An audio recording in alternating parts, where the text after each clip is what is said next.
కూడి వచ్చిన వారికి అందరికీ మరొకసారి శుభములు. డేవిడ్ రాజయ్య గారు ప్రైజ్ ద లార్డ్, రామేశ్వరమ్మ గారు ప్రైజ్ ద లార్డ్, వాణిశ్రీ గారు ప్రైజ్ ద లార్డ్, పద్మావతి గారు ప్రైజ్, జయమ్మ గారు ప్రైజ్ ద లార్డ్. అలాగే నేపాల్ నుండి మన ప్రియ సహోదరి కృష్ణా జిల్లా వాస్తవ్యులు 10 సంవత్సరాల క్రితము దేవ దర్శనము పొందుకొని సేవ నిమిత్తము నేపాల్ వెళ్ళారు. జయపాల్ గారు, పాస్టర్ గారు, అలాగే సహోదరి రాణి గారు మరి అక్కడ భాష నేర్చుకొని నేపాలీ భాష, హిందీ భాష, ఆ ప్రజలతో స్నేహం చేయటము, పరిచయం చేసుకోవటము, ప్రభుల వారిని వారి జీవిత అనుభవ సాక్ష్యం ద్వారా ప్రచారం చేయటము. దేవుడు వారిని అక్కడ వాడుకుంటున్నారు. అందుని బట్టి దేవునికి స్తోత్రము.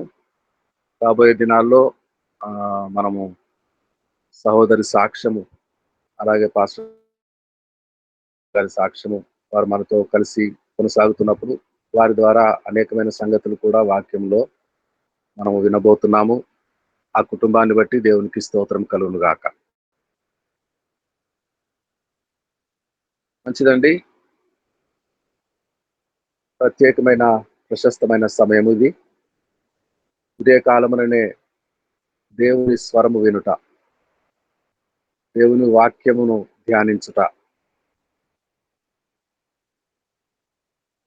ప్రార్థనలు చేయుట, పాటలు పాడి ప్రభు నామమును హెచ్చించుట, స్తుతించుట, అందరము కలిసి ఎక్కడెక్కడి వాళ్ళమో అనేక సుదూర ప్రాంతాలు, వందలు వేల మైళ్ళ దూరములో ఉండి కూడా ఈ విధంగా ఏక మనస్సు గలవారమై ప్రభువును ఆరాధించుటకు దేవుడు చేసిన గొప్ప కార్యము, లుకింగ్ అంటు జీసస్ ఎవ్రీడే.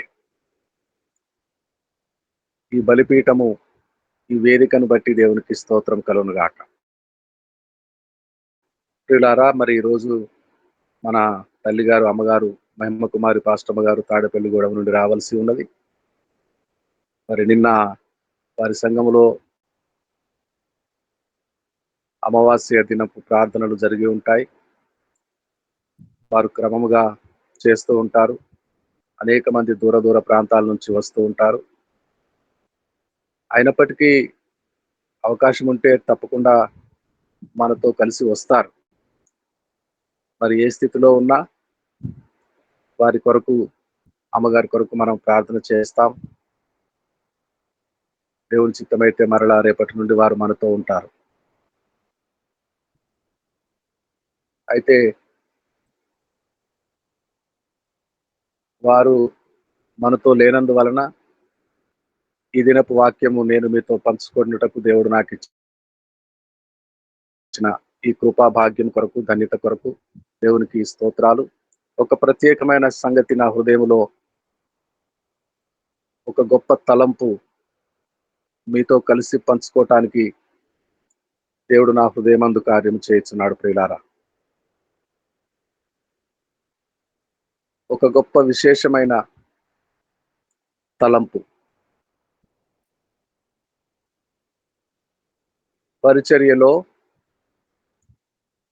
పరిచర్యలో అనగా సంఘ సేవలో స్త్రీల పాత్ర, women in the ministry of the lord. ఎన్నో విషయాలు పంచుకోవాలని దేవుడు నాకు తలపు పుట్టిస్తున్నాడు. అందును బట్టి దేవునికి స్తోత్రాలు చెల్లిస్తున్నాను. ఎప్పుడు నా ఈ 35-40 సంవత్సరాలు ఇంచుమించుగా అనుభవంలో ఎప్పుడు ఎక్కడ స్పృశించని విషయాలు, మాట్లాడని విషయాలు, ఎప్పుడు వెల్లడి కాని విషయాలు దేవుడు ఈ సమయమందు ఆయన మాట నా నోట ఉంచి మీతో కలిసి ధ్యానించడానికి సహాయం చేస్తున్నాడు. సంఘములో, సంఘ పరిచర్యలో స్త్రీల పాత్ర. నేను మన తెలుగు ప్రాంతాల్లో నేను పుట్టిన ప్రాంతాన్ని మన దేశమంతా సౌత్ ఇండియా, నార్త్ ఇండియా నేను వెళ్ళగలిగినంత దూర ప్రాంతాలకు, సరిహద్దులకు ఆవల కూడా ఇరుగు పొరుగు దేశాలకు కూడా వెళ్ళినప్పుడు ఎక్కడ చూసినా ఎక్కడ చూసినా స్త్రీల సంఖ్యే ఎక్కువ. మొట్టమొదట ఆరాధన ప్రారంభించినప్పుడు వచ్చి కూర్చొని ప్రార్థించువారు స్త్రీలు. ఒకరిద్దరు పురుషులు ఉంటారు అరేంజ్‌మెంట్ చేసేవాళ్ళు. ఆహ్, అటు ఇటు తిరుగుతూ ఉంటారు కానీ వచ్చి మోకరించి ప్రార్థన చేసి సన్నిధిలో కనపడువారు స్త్రీలు. సంఘమంతా చేరుకున్న తర్వాత అందరూ వచ్చిన తర్వాత కూడా చూస్తే కన్నుల నిండుగా స్త్రీలు. పురుషుల వైపు చూస్తే కొంచెం వెలితిగా. స్త్రీలు కూర్చుండు ఆవరణమంతా నిండిపోయి పురుషుల వైపు కూడా వచ్చి కొంతమంది కూర్చుంటారు. వెనకాలో, ముందు భాగంలోనో. ఏ విధము చేతనైనా ఒప్పుకోక తప్పలేదు. స్త్రీలే ఎక్కువగా పాటలు పాడువారు, ప్రార్థించువారు, సాక్ష్యములు చెప్పువారు. సాక్ష్యములు అనగానే లేచి వచ్చేస్తూనే ఉంటారు ఒకరి తర్వాత ఒకరు.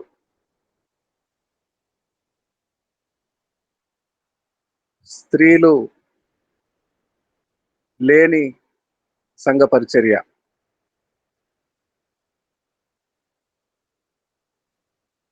నా పరిశీలనలో, నా అనుభవములో, నా అవగాహనలో ఊహించుకోలేదు. అనుభవం అయితే గతించినవే కదా! నిన్నటి వరకు నేను చూచినవి. అవి యథార్థములైనప్పుడు ఒప్పుకోక తప్పదు. స్త్రీ పాత్ర సంఘములో చాలా గొప్పది. స్త్రీ పాత్ర లేకుండా సంఘమును ఊహించుకోలేను. చూడలేదు నేను. చూడలేదు నేను. ఒకవేళ బ్రదర్స్ కొరకే సేవకుల సమావేశమని కూడుకున్నా అందులో కూడా స్త్రీలు చేస్తూ ఉంటారు. ఆ పాస్టర్ గారితో కలిసి ఆ పాస్టర్ గారితో వస్తారు.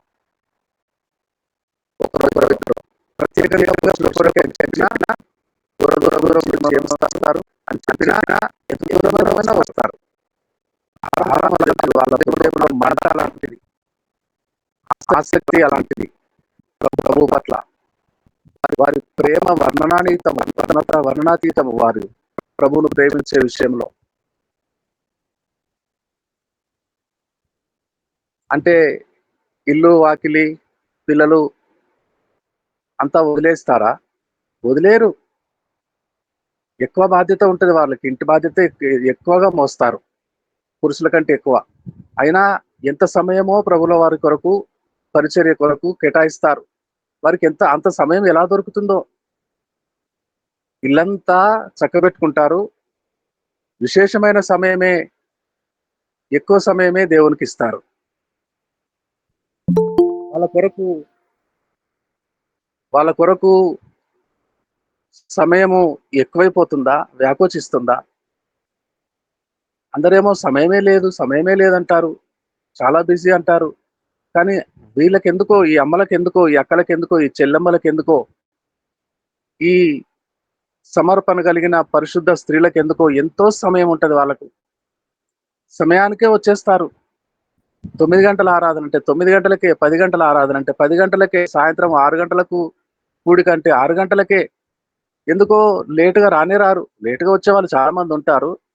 కానీ పరిచర్యలో వాడబడేవాళ్ళు. పరిచర్యలో వారి పాత్ర శ్లాఘనీయమైన వారు. వారు ముందుంటారు. వారి మంట వారిని తోసుకొని తెస్తుంది ముందుకే. టైం అయిపోతుంది వెళ్ళిపోవాలి, టైం అయిపోతుంది వెళ్ళిపోవాలి. అంటే ఎప్పుడు లేచి పనులు చేసుకుంటున్నారో ఇంటి పనులన్నీ. వదిలిపెట్టి వచ్చేస్తారా? ఇల్లు వాకిలి తుడవకుండా, శుభ్రం చేయకుండా, పాత్రలు శుభ్రం చేసుకోకుండా, వంటలు చేసుకోకుండా, బిడ్డలకు పెట్టకుండా అక్కడే వదిలేసి వస్తారా? రారు. Women in the ministry of the lord, in the church ministry. అసలు సంఘం అంటేనే వధువు కదా! సంఘం అంటేనే వధువు, కన్యక. పురుషులు ఎంతటి వారమైనా, ఎంతటి ఘనులమైనా, ఎంత గొప్ప ప్రసంగికులమైనా, ఎంత దూరాలు పర్యటించే వాళ్ళమైనా వచ్చి ఆ కన్యకలో చేరవలసిందే మేము. మేము కూడా ఆడవాళ్ళమైపోవలసిందే. పురుషులు కూడా సంఘ కన్యక, సంఘ వధువులో మేము కూడా ఒదిగిపోవలసిందే. ఇంకెలాగా వారి పాత్రను తక్కువ చేసి మాట్లాడతాము? ప్రియులారా, వాక్యానుసారముగా వాక్యానుసారముగా మహిళల పాత్ర ఇశ్రాయేలు సంఘములో మొదలుకొని క్రీస్తు ప్రభుల వారు స్వరక్తమిచ్చి సంపాదించి ఆయనే కట్టుచున్న సంఘములో కూడా, పాత నిబంధనలో కూడా ఇశ్రాయేలు సమాజంలో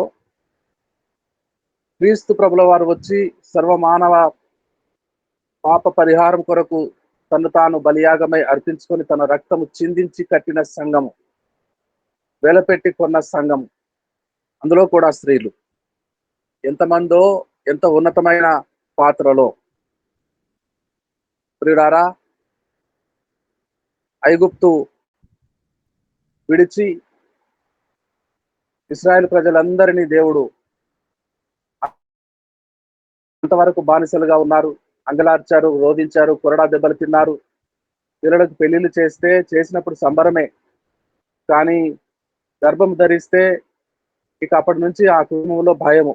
మగబిడ్డడు పుడితే పురిట్లోనే గొంతు పిసికి చంపేస్తారేమో అన్న భయము. ఎటువంటి దీనస్థితి ఉండవచ్చునండి ఆ ఇశ్రాయేలు నిర్గమము జరిగిన కాలంలో, అక్కడి నుంచి వచ్చేసే ముందు కాలంలో. చాలా దయనీయమైన పరిస్థితి ఆ దేశంలో వారిది. పనేమో రెట్టింపు. ఇదివరకు ఆ ఇటుకలు కాల్చడానికి ఆ కర్రలు, కట్టెలు వాళ్ళు సమకూర్చేవారు. వేరే పని వాళ్ళు ఉండేవారు.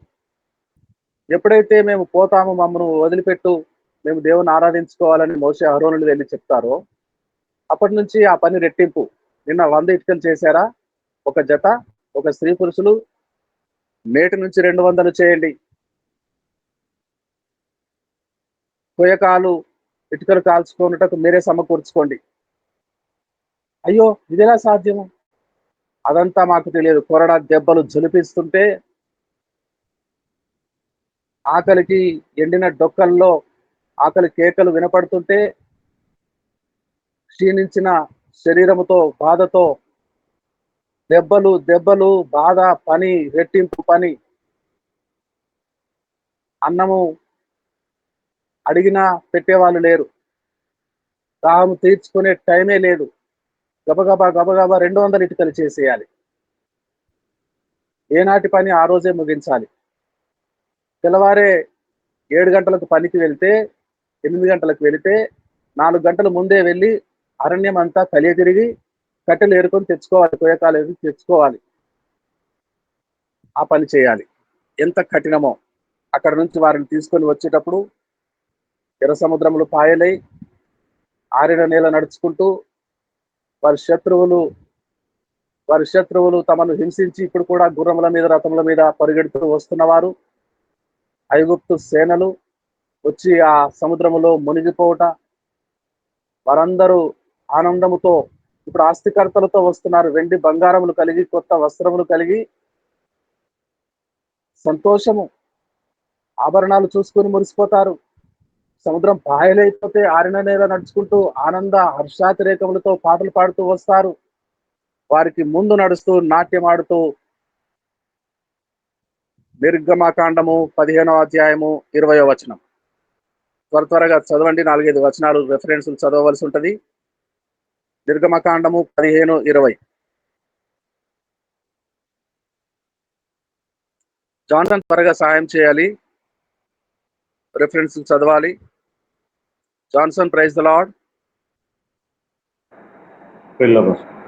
మరియు అహరోను సహోదరియు ప్రవక్తినకు మిరియాము తంబురును చేత పట్టుకొనెను. స్త్రీలందరూ తంబురుతోనూ నాట్యములతోనూ ఆమె వెంబడి వెళ్ళగా మిరియాము వారితో కలిసి ఇట్లు పల్లవి ఎత్తి పాడెను. యెహోవాను 20 వచనం పూర్తయిందా జాన్సన్? పూర్తయిందండి. ఓకే. తంబూర పట్టుకొని నాట్యమాడుతూ ఇశ్రాయేలు సమాజపు వారందరినీ నడిపిస్తూ ఉన్నది, పాట పాడుతూ ఉన్నది, వాయిద్యం వాయిస్తూ ఉన్నది, ఆరాధన చేస్తూ ఉన్నది, అందరికి ముందుగా వెళుతూ ఉన్నది. మిరియాము ప్రవక్తిని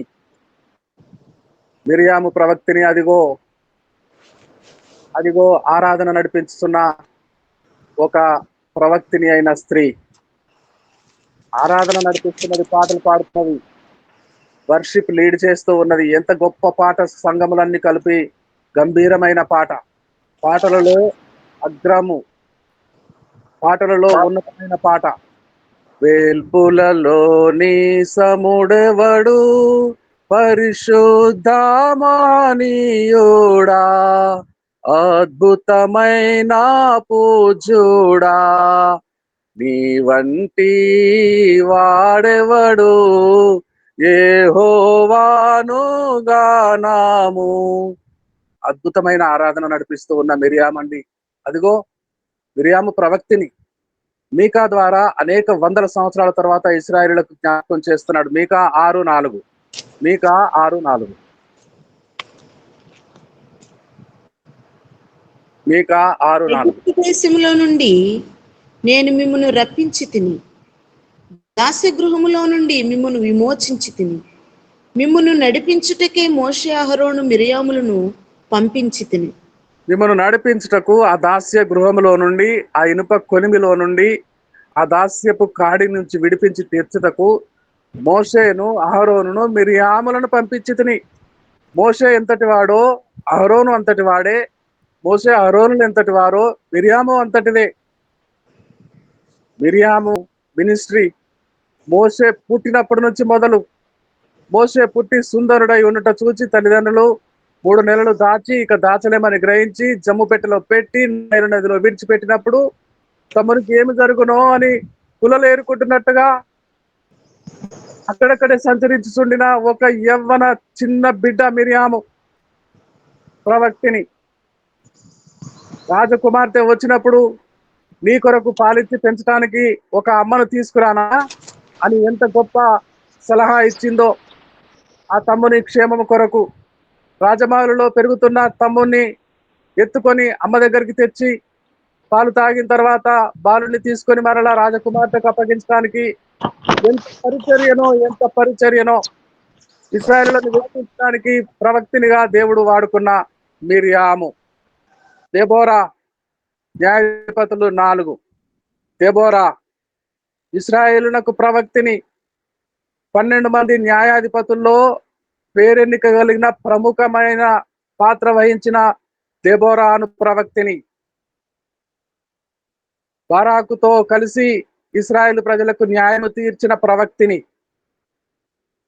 హుల్దా 2వ రాజులు 2:24లో హుల్దా అను ప్రవక్తిని.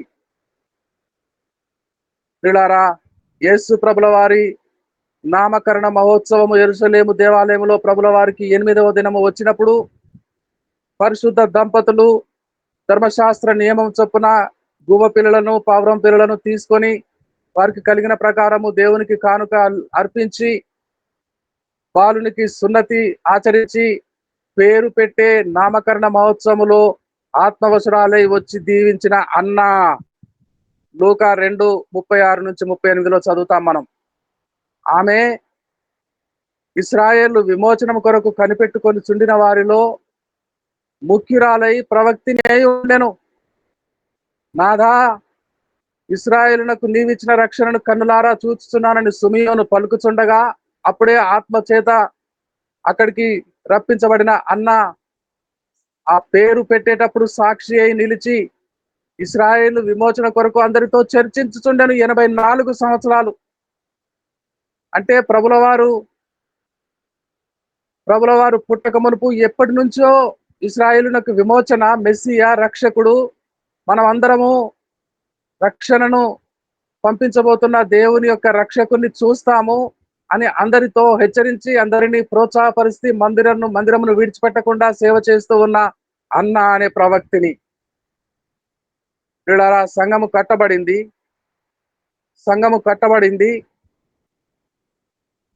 సంఘము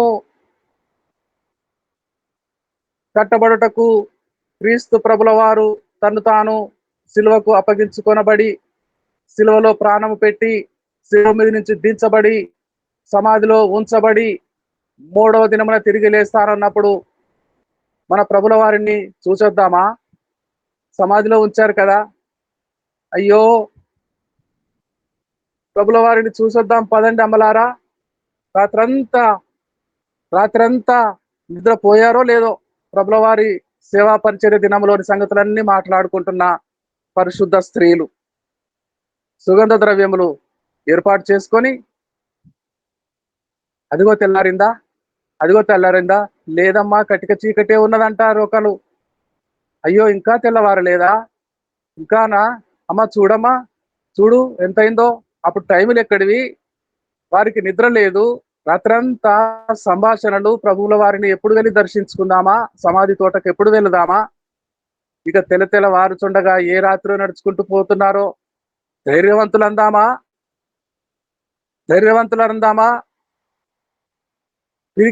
వాళ్ళు పిరికివారైతే అర్ధరాత్రి పూట సమాధికి వెళ్తారా, సమాధుల తోటకు వెళ్తారా? అక్కడ నక్కలుంటాయి, కుక్కలుంటాయి, పిశాచి దురాత్మలుంటాయి. అయినా బయలుదేరిపోతున్నారు. వెళ్తూ అవును సరే అమ్మా, మరియా, సలోమి, సూసన్న, మనమైతే బయలుదేరి వస్తున్నాం, కానీ మన కొరకు ఎవరు ఆ అడ్డుబండను ఎవరు తొలగిస్తారు అనుకుంటున్నారు. అడ్డుబండ తొలగించేవారు కావాలట. బయలుదేరైతే వచ్చేస్తున్నారట, భయం లేకుండా చీకటి తోడనే. ఎంత ధైర్యమో అమ్మలకు, ఎంత తెగింపో. అబలలంటాము వాళ్ళను. అబలలేనా? అర్ధరాత్రి పూట సమాధి తోటకు వెళ్తారా? బండ తొలగిస్తారు, ఎవరు తొలగిస్తారు అని మాట్లాడుకుంటున్నారు. అక్కడికి వెళితే బండ ఎప్పుడో తొలగిపోయింది. అయ్యో మన ప్రభుల వారు లేరు. ఎందుకు మృతులలో వెతుకుతున్నారు? ఆయన ఇక్కడ లేడు, లేచి ఉన్నాడని మొట్టమొదటి దేవదూతల లోకపు దేవదూతలు దిగి వచ్చి వారికి వినిపించిన సువర్తమానము విన్నదెవరు? ఆ సంగతిని వెళ్ళి సహోదరులకు చెప్పింది ఎవరు? పునరుత్థానుడైన యేసయ్యను గురించి, మృతులలో నుంచి తిరిగి లేచిన ప్రభుల వారిని గురించి ప్రకటించిన వారు ఎవరు? శిష్యులలో ఒక్కడైనా ఉండేనా? వీరు వెళ్ళిన తర్వాతే కదా కొంతమంది శిష్యులకు చెప్తే వాళ్ళు పరిగెత్తుకొని పడుచువాడైన యోహాను గడివడిగా వేగంగా పరిగెత్తుతాడు. వయోభారంతో నెమ్మదిగా నడుచుకుంటూ వస్తున్నాడు పేతురు. ఇంకా మిగతా వారు అనుసరిస్తూ ఉండవచ్చు. యోహాను వచ్చి తెరవబడిన సమాధిని చూచి ప్రభు లేడని గ్రహించి, ఎందుకు వెతుకుతున్నారు, ప్రభు లేచి గలిలయలోనికి వెళతాడని చెప్పలేదా అని మరలా అమ్మలు వచ్చి చెప్పితేనే అందరూ కలిసి గలిలయలోనికి వెళ్ళి పునరుత్థానుడైన ప్రభుల వారి తొలి దర్శనాన్ని పొందలేదా? పరిశుద్ధులు స్త్రీలు ప్రకటించిన పునరుత్థాన సమాచారము మొట్టమొదటిగా, ఈ లోకానికి యేసు తిరిగి లేచి ఉన్నాడని చెప్పిన సమాచారము మొట్టమొదటిగా స్త్రీలే. ఆయన పరిచర్య చేయుచున్న దినములలో సమరయ దేశపు ఒక స్త్రీ పట్టపగలు యాకోబు బావి దగ్గరికి నీళ్ల కొరకు వచ్చినప్పుడు ఆమెతో మాట్లాడి ఆమె చేసినవన్నీ ఆమెకు తెలియచేస్తే, వెళ్ళి వారందరినీ, ఇదిగో నేను చేసినవన్నీ నాకు చెప్పిన వాడు మెస్సియా కాడా, రండి అని ఆ ఊరందరినీ, ఆ దేశ ప్రజలందరినీ ప్రభుల వారి పాదముల యొద్దకు నడిపించిన ఆ స్త్రీ మొట్టమొదటి సువార్తికురాలు సమరయ దేశానికి. అప్పుడు 4వ అధ్యాయము యోహాను సువార్త 36, 37లో నేను జ్ఞాపకం చేస్తాను. వారందరూ వచ్చారు. ఒకవేళ ఆమె తోటి స్త్రీలతో నీళ్లకు కలిసి రాలేని పరిస్థితిలోనే ఉంటే, అటువంటి పాపాత్మురాలైతే ఊరందరినీ యేసు యొద్దకు నడిపించగలదా? వారందరూ ఆమె మాట వింటారా? వారు చెప్పిన సాక్ష్యము తెలుసు కదా అమ్మా. ఇప్పుడు నీవు చెప్పిన దానిని బట్టి కాక, మా కన్నులారా మేము చూచి విన్న దానిని బట్టి ఈయన మెస్సియా అని ఒప్పుకొనుచున్నాము. ఒప్పించింది ఎవరు? మొదట తీసుకొచ్చింది ఎవరు? ఎవరు? యేసు దగ్గరికి నడిపించింది ఎవరు? వచ్చి చూడండి, ఆయన ప్రవక్త కాదా? మెస్సియా కాదా? ప్రభుల వారు కాదా? ప్రియులారా, నీవు నన్ను ఇంటిలోనికి ఆహ్వానించావు భోజనానికి, కానీ నాకు కడుగు కొనుటకు నీళ్ళు ఇవ్వలేదు నా పాదములకు, నా చెయ్యి ముద్దు పెట్టుకోలేదు. అయితే ఈమె కన్నీళ్లతో నా పాదములు కడుగుచున్నది. ఆమె దగ్గర జీవితాంతం సంపాదించుకొని నా ఎంతో అమూల్యమైన అత్తరుబుడ్డి పగలగొట్టి నా అభిషేకం కొరకు, నా ప్రతిష్ట కొరకు అభిషేకించింది. కురులతో పాదాలు తుడుస్తోంది.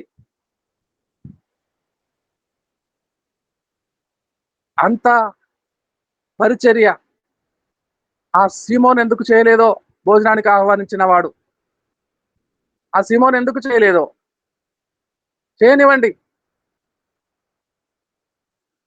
ప్రియులారా, ఎంతని చెప్పగలము? ప్రభుల వారి కొరకు సమర్పణ కలిగిన పరిశుద్ధ స్త్రీల విశేషములు. ఫిలిప్పు గారు అని ఒక సంఘ పెద్దగా నియమింపబడిన 7గురిలో ఒకడు. అపోస్తుల కార్యములు 21వ అధ్యాయంలో వారి ప్రస్తావన, వారి సేవ. ప్రవచనము చెప్పు 4 కుమార్తెలు ఉన్నారు. ప్రవచనము చెప్పు 4 కుమార్తెలు ఉన్నారు. ప్రవచనాలు చెప్తారు వాళ్ళు. సంఘ క్షేమం గురించి, సంఘము విస్తరించిన కొరకు తండ్రితో కలిసి విశేషమైన గొప్ప సేవ చేస్తున్నారు. Prophetic ministry. ఎవరు ఆపుతారు వాళ్ళని? ఎవరు అడ్డగిస్తారు? ఈరోజు అనేకమైన ప్రశ్నలు లేవనెత్తుతున్నట్టు. ఎవరో రెవరెండ్ అయిందట ఒక స్త్రీ. పురుషులకు రెవరెండ్ అని ఎవడిచ్చాడు? ఎవరు పెట్టుకుంటున్నారు? ఎక్కడ అధికారం ఉన్నది మీకు పురుషులకు రెవరెండ్ అని పెట్టుకోవటానికి? ఆడవారిని ప్రశ్నిస్తారు. పురుషులకే లేదు. రెవరెండ్ అన్నవాడు ఒక్క దేవుడే, పూజనీయుడు, పూజ్యుడు. పూజనీయుడు, పూజ్యుడు, పూజలు అందుకొని వాడు ఎవడు? సార్వభౌముడు, పరిశుద్ధ దేవుడు, ఆద్యంత రైతుడు, యుగములకు ముందున్నవాడు, యుగములకు తర్వాత కూడా ఉండేవాడు. ఆయన ఒక్కడే కాదా పూజనీయుడు? పురుషులు మీరు పెట్టుకుంటారట, స్త్రీలు పెట్టుకుంటే అడుగుతారట. ముందు మీ మీ రెవరెండ్లనే ఆ బిరుదములు కట్ చేసుకోండి ఫస్ట్. నిన్న మొన్న సేవ చేసుకుంటూ సువార్థికుడిగా పనిచేస్తూ ఇటు చూసి అటు తిరిగే లోపు విజిటింగ్ కార్డు తెచ్చి నా చేతిలో పెట్టారు. అనేకమైన నా అనుభవాలే చెప్తున్నాను. రెవరెండ్ పెట్టేసుకున్నాడు. అయ్యో, ఎప్పుడు రెవరెండ్ అయిపోయారండి? అలాగేనండి అని బుర్రగొక్కుంటాడు. రెవరెండ్ అని పెట్టుకున్న వాళ్ళని ఇంతవరకు విమర్శించేవాడు. రెవరెండ్ అని పెట్టుకుంటారు, పూజనీయుడు అన్న పదమును వీళ్ళే రాసేసుకుంటున్నారు అన్నవాడు అప్పుడేమో అందని ద్రాక్షనా, పుల్లగా ఉండేనా? ఇప్పుడు అందిందా, తీయగా ఉన్నదా? నువ్వు పెట్టేసుకుంటావా? ఎక్కడో వెళ్ళి ఎక్కడో అభిషేకం పొందేసుకొని ఆ పట్టా పుచ్చుకొని రెవరెండ్ అయిపోయి ఇక నువ్వు విజిటింగ్ కార్డులు వేసుకుంటావా? బిషప్ అయిపోతున్నారండి. అటు తిరిగి ఇటు తిరిగేంత లోపు బిషప్ అయిపోతారు. నాతో కలిసి పనిచేసిన వారు, నేను చూసిన వాళ్ళు అనేక మంది సువార్థికులుగా ఉండి, పాస్టర్లుగా ఉండి, రెవరెండ్లు అయ్యి బిషప్లు అయిపోయి ఇప్పుడు ఇంకా కొత్త పోకడలు వచ్చేసినాయి. విజిటింగ్ కార్డు మారిపోయింది, మరలా కొత్త విజిటింగ్ కార్డు తెచ్చిస్తారు నాకు. అందులో చదివితే ఎన్ని బిరుదులో పేరేమో చిన్న పేరు, క్రీస్తు దాస్ అనుకుందాం, చిన్న పేరు. ఆ కింద ఎన్నో వచ్చేసినాయి, పొడవాటి శాంతాడంత లిస్టు. అందులో ఆఖరికి చాలా విడ్డూరంగా ఏమొచ్చిందో తెలుసండి? ఇప్పుడు మ్యారేజీ లైసెన్సీ హోల్డర్ అట. అమ్మో, మ్యారేజీ లైసెన్స్ హోల్డర్ అనేది కూడా ఒక పట్టానా, ఒక డిగ్రీయా? రాసేసుకుంటావా? అమ్మో. ఇక మహిళలను ప్రశ్నిస్తారు, మహిళలను అడుగుతారు, రెవరెండ్లు అయిపోతారు. తప్పే. రెవరెండ్ మహిళ అవ్వకూడదు, పురుషుడు అవ్వకూడదు. మొదట మన కంట్లో నలుసు అలాగే ఉండనిచ్చుకుందామా? నీళ్లు కారుతూ ఉండగా, అది కంటను కోస్తూ ఉండగా అలాగే ఓర్చుకుందామా? తీసేసుకోమా? మహిళలను మనకంటే ఎక్కువగా పనిచేస్తున్న వాళ్ళ మీద విమర్శలా? బాప్తిస్మాలు ఇస్తున్నారట, బల్లారాధన నిర్వహిస్తున్నారట, భూస్థాపన కార్యక్రమాలు జరిగిస్తున్నారట. అవును, ఖండించవలసిందే. మీరు సరిగా చేస్తే, మీరు నమ్మకంగా చేస్తే, మీరు స్వార్థపరులు కాకపోతే, మీరు యథార్థ పరులైతే, ఆత్మగల వారైతే, అభిషేకం గలవారైతే వాళ్ళెందుకు ఈ పనికొస్తారు? వాళ్ళకి బోల్డ్ పనులున్నాయి. ఇంటి పనులన్నీ చక్కబెట్టుకోవాలి, బిడ్డలకు నేర్పించుకోవాలి, సండే స్కూల్ నడిపించాలి, స్త్రీల విభాగం నడిపించాలి, సాక్ష్యం చెప్పాలి, దూర ప్రాంతాలకు టీంలను వేసుకొని వెళ్ళాలి, సువార్త చేయాలి. అయితే వారెందుకు మనం చేసే పనులు మనం చక్కగా చేస్తే, నమ్మకంగా చేస్తే మన స్థానం మనకే ఇస్తారు వాళ్ళు. మన స్థానం మనకే. మోషే అహరోనులు ఉన్నారు కాబట్టి మిరియాము ప్రవక్తినైంది. ఓకే. బారాకు ఉన్నాడు కాబట్టి దెబోరా ప్రవక్తినైంది. ఓకే. తండ్రి ఉన్నాడు కాబట్టి ఫిలిప్పు కుమార్తెలు నలుగురు ప్రవక్తనులయ్యారు. పురుషుడు ఉన్నాడు, నిలబెట్టుకున్నారు, వారు పనిచేస్తారు. ఇప్పుడు కూడా పురుషుడు సరిగా నమ్మకస్తుడైతే, యథార్థవర్తనుడైతే, నమ్మకముగా పని భారం కలిగిన వాడైతే, పరిశుద్ధుడైతే, ప్రవక్త అయితే, అభిషేకించబడిన వాడైతే, పిలువబడిన వాడైతే ఎప్పుడు స్త్రీలు సహకరించడానికి సిద్ధంగానే ఉన్నారు. దేవునికి స్తోత్రం కలుగును గాక. ఈ రోజు ఆ రోజు మొదలుకొని మిరియాము కాలము ఎర్ర సముద్రంలో నాట్యం ఆడుతున్నప్పటి ఆ దినం మొదలుకొని ఈనాటి వరకు కూడా స్త్రీలు లేని సంఘ పరిచర్య లేనే లేదు. సంఘమే స్త్రీ. వారు పని చేయవలసిందే, వారు పాటలు పాడవలసిందే, పాటలు రాయవలసిందే, ఆరాధన నడిపించవలసిందే, సమాజంలో నడిపించవలసిందే, సాక్ష్యాలు చెప్పవలసిందే. అయితే పురుషుడు నమ్మకముగా ఉన్నప్పుడు పురుషుడి వెనకాలే ఉంటది ఆ సహోదరి, ఆ దైవజనురాలు. పురుషుడిని నిలబెట్టుకుంటది. ఎవరినో అన్ననో తండ్రో ఎవరో సేవకుని నిలబెట్టుకుంటది నమ్మకముగా ఉన్ననాడు. వాడే నమ్మకస్తుడు కాకపోతే ఏం చేయమంటారు? ఆ సమయానికి చేయవలసి వస్తే ఏం చేయమంటారు? ఆ సమయానికి చేయవలసి వస్తే, పనికి ముందుకు నడవవలసి వస్తే ముందుకు రాకుండా ఎవరు అడ్డుకుంటారు? మనమే చక్కగా ఉంటే దేవునికి స్తోత్రం కలుగును గాక. ఈ విషయం అందు రాబోయే దినాల్లో ఇంకా మరిన్ని విషయాలు పంచుకోవలసిందిగా దేవుని ఆత్మలో నాకు తోచుతున్నది. వినిన మాటలను బట్టి సంఘ పరిచర్యలో స్త్రీల గొప్ప పాత్రను మనము పొగడకుండా, అభినందించకుండా, అప్రిసియేట్ చేయకుండా ఉండలేమండి. దేవుని ఆత్మ ఒప్పుకోడు, దేవుడు ఒప్పుకోడు. మొదటి నుండి స్త్రీలకు ఎంతో ప్రధానమైన పాత్ర ఉన్నది, నేడు కూడా ఉన్నది. సంఘము ప్రభువుల వారి యొద్దకు వెళ్ళు వరకు ఉంటది. ఆ 10 మంది కన్యకలను పోల్చినప్పుడు 10 మంది కన్యకలే కదా. 5గురు లోపలికి వెళ్ళిన వారు కన్యకలే కదా. ఎందుకు ఒక్క పురుషుడు కూడా లేకుండా పురుషులు రారా పెళ్లి విందుకు? పురుషులు కూడా వస్తారు, కానీ ఆ కన్యకలోనే ఒదిగిపోతారు వాళ్ళు. అందులోనే ఉన్నారు. దేవుని పరిశుద్ధ నామమునకు స్తోత్రము కలుగును గాక. 5గురు కన్యకల వలె బుద్ధి గలవారమై ప్రభువును ఎదుర్కొన్నంత వరకు సహోదరులము సహోదరులము అందరము కలిసి పరిచర్యలో వాడబడదుము గాక. దేవుడి మాటలను దీవించును గాక. ఆమేన్.